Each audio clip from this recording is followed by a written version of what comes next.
Guys, welcome back to another podcast episode of the In My Head podcast. Before we go over to today's episode of episode 8, I want to just review again what is the point of the podcast. Again, this is called the In My Head podcast. This is just to go over shower thoughts I randomly have, random questions I have on anime, big facts, big questions about God, and then also fiction.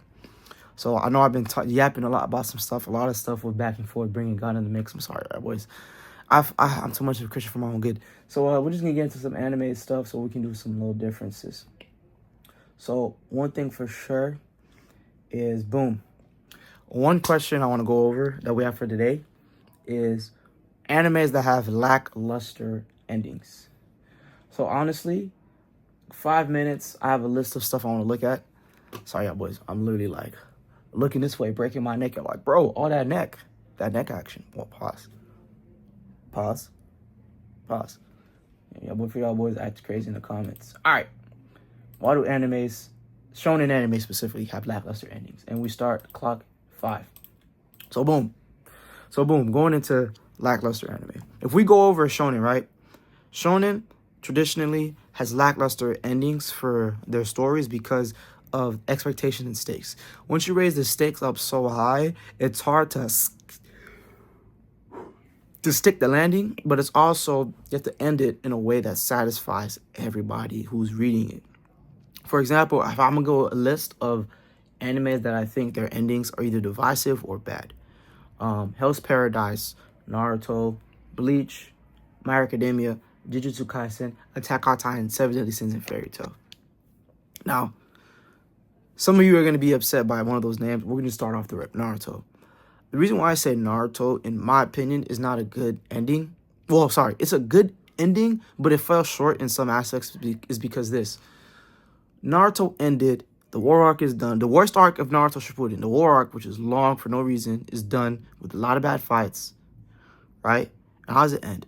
Sasuke leaves. Naruto works to become Hokage. Sakura gets some sort of wishful thinking with Sasuke for their future, and then boom.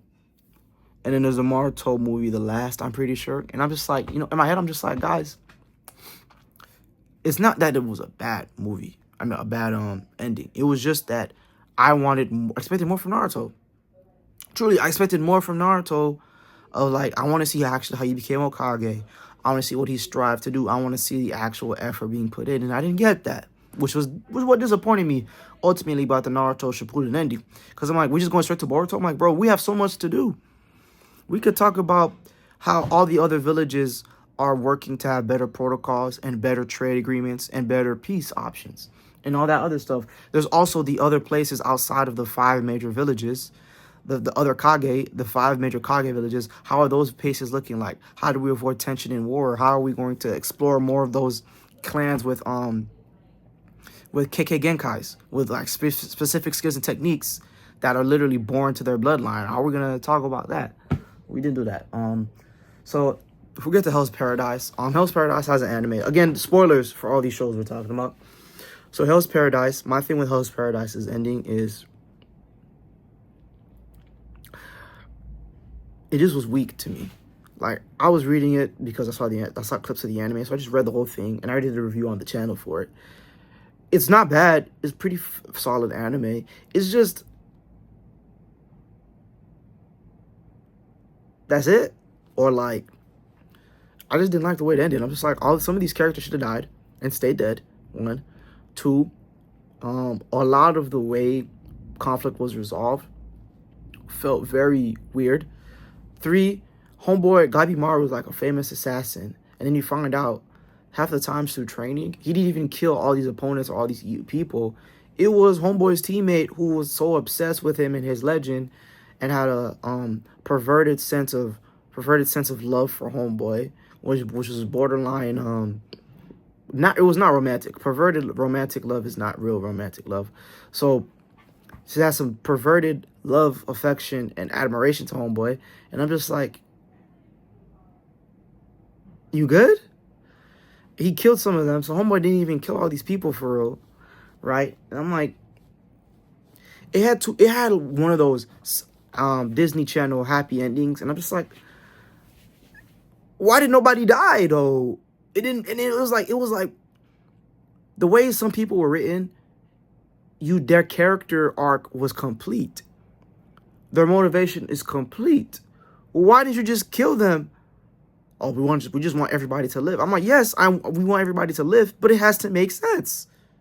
It's got to make sense if you survive and live and see tomorrow. It just felt very gimmicky and very what's I'm looking for? Ex Machina.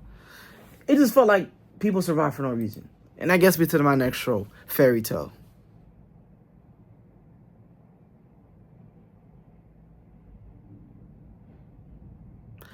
We're not talking about the 100-Year War, the 100-Year Quest. I'm talking about Fairy Tail, the original Showtime running, where Natsu, Lucy, and what's his name, Gray and Erza and Happy. It was just so bad. It's just so bad. It was just so bad. Like, they beat Zeref somehow. They beat Echnologia. Even worse. Even worse, they beat Echnologia. Power of Friendship was freaking cranked up to crack. Mavis and Zeref die, but reincarnate the same arc. Everybody's just happy. And like, good guys who should have died didn't die. And I just like, there's no stakes to the main characters, at least. It was just bad, man. It's one of those shows, man, you just have a good time and you turn off your brain, and your brain has to stay off. That's the only way to describe it. But yeah, I didn't like the ending at all. It was just, yeah, it's one of those shonens where a lot of people watched it, but a lot of people will never claim it. All right, so let's go to what's next? Bleach. Bleach is an exception in the case that Bleach, the ending was rushed by the shonen publisher, the guy in charge at the time, Rush Kubo. So we got 1,000-year-old Blood Bark anime to fix all that. Besides that, JJK. Spoilers, guys, please. This is a spoiler video. This is spoilers. JJK ending, in my opinion, was okay. It wasn't like 10 out of 10. It was okay because my biggest thing was Gege did not answer a lot of questions. There's a lot of lore questions, a lot of backstory questions that he chose not to answer that I wish he did answer. And that's really what it was. Like, I didn't mind certain characters dying and stay dead because it made sense for the narrative. I'm not going to ask for characters to be brought back to life for no reason, because then it's what's their value. Unless you bring them back with a crutch. And that's where I say that's fair game. But yeah, Attack on Titan. The ending is always going to be divisive for Attack on Titan because some people didn't like the way it was handled in the manga. And the anime, they fixed a lot of those issues. Again, my answer was always this. To say Eren had no choice but to commit genocide against the, what was it, Marlians? I forget, bro. The words are throwing me off. To commit genocide against 80% of the world population, I'll be honest with you, he had options. He could have killed himself. I'm sorry, self-deletion. My apologies. Self-deletion. He could have done self-deletion, which he didn't do. Or Adam and Eve. Get rid of everybody. Just start over with him and Mikasa.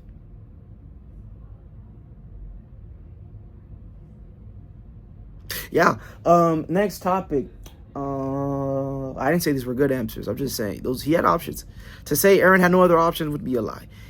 He had no other options to get the results he wanted. Okay, but he definitely had more choices he could make. Next is Seven Deadly Sins. Seven Deadly Sins is, in my opinion, what I like to call the greatest modern day shonen fumble. The characters, the premise, the power system, it had so much, yet never did anything with anything it had.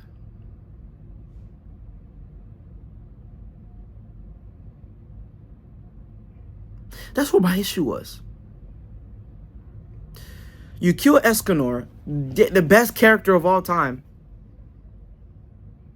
and the end of your show is just to set up your next show.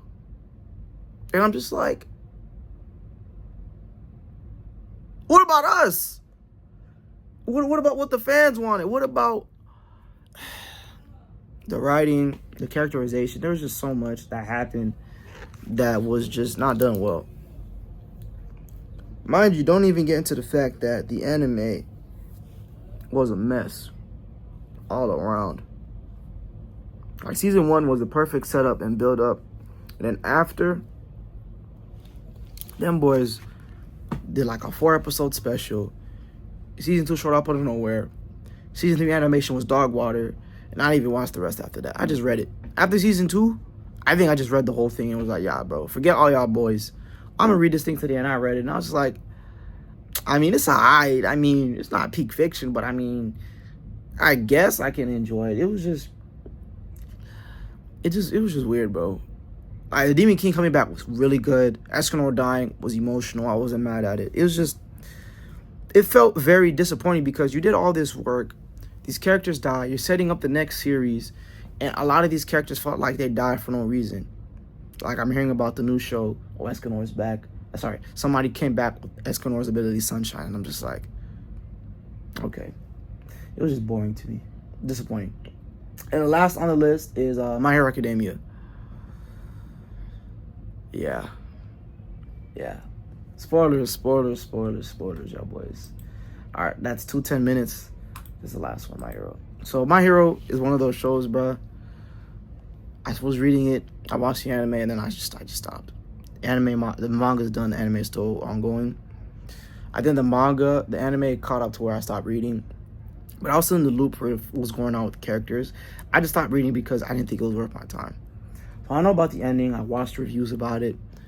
And it was funny because the biggest thing that got me was, I had a video about My Hero though. The beginning of the show, how I became the #1 hero, how we became the #1 hero, the ending, and then the fact that Deku lost his quirk. He's quirkless again, but he's a teacher. And he's doing something romantic with Uraraka, and people are pissed about that, but I don't really care. Their frustration is my entertainment. The shippers need to seek help. But my biggest thing with the ending was just, before we got the epilogue, more details, it just felt very vapid. So he just not a hero anymore, becomes a teacher, and we're just supposed to be cool with that. Like, he got a tech suit, which is cool, like he's Iron Man, but I'm just like, bruh, I wish you would have just led with this at the beginning. Like, I gotta do a video talking about how I would have wrote My Hero, and I might just do that. But like, it just felt very, I'm not a My Hero fan, I'm just a reader. It just felt very weird. It's just like it's not a bad ending. Before the epilogue, it was bad. The epilogue definitely fixed that. Or like the ending part 2. It was alright. Literally just alright. Makes me think of AOT. It got an ending, then an anime ending, and then it did like a whole thing like, oh, it was just a movie.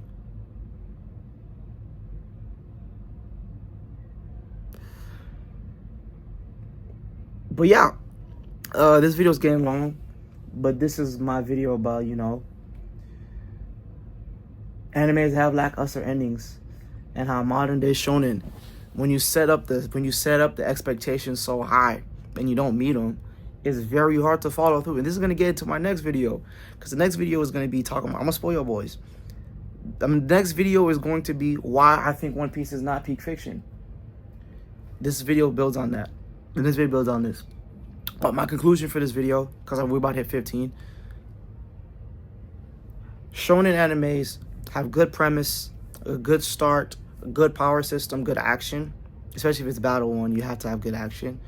But they fall short is meeting expectations of the readers at the end, which is to tie up loose ends, tie up world building, make sure that the bad guy loses in a way that's satisfying, but also fulfilling to the readers and both the characters involved, and then answer the beginning of the journey. If you were to tell me my biggest problem with these stories, super quick, My Hero was about becoming the #1 hero, and Midoriya, his goal changed, everything changed for him, and he didn't become the #1 hero anymore. but they did change the world. JJK just saved a lot of people. And UG did. He did. But I really think they could have really answered more lore questions in the world building aspect. AOT, to end the cycle of Titans. Eren did, but it was a big old baby about it. 7 Deadly Sins, to change fate, deny fate. Yeah, y'all did that, but then I hated the way y'all did that. And the writing was bad. Fairy Tail. Bleach. We're getting a second chance at that. It was rushed. Naruto. I wanted to see Naruto work to be Hokage. Yes, he ended the cycle of hatred. I'm happy. But I wanted to see Naruto actually put in the work to become the Hokage. I don't want a time skip. Hell's Paradise. Cool power system, cool world. But if you're going to give stakes, actually let people die. And stay dead. Yeah. No fake outs. But yeah, let me know you guys think in the comments below whether you agree, disagree. And we'll get on working on the next video. And let me know how you guys feel. Have a good one. And as always, God bless.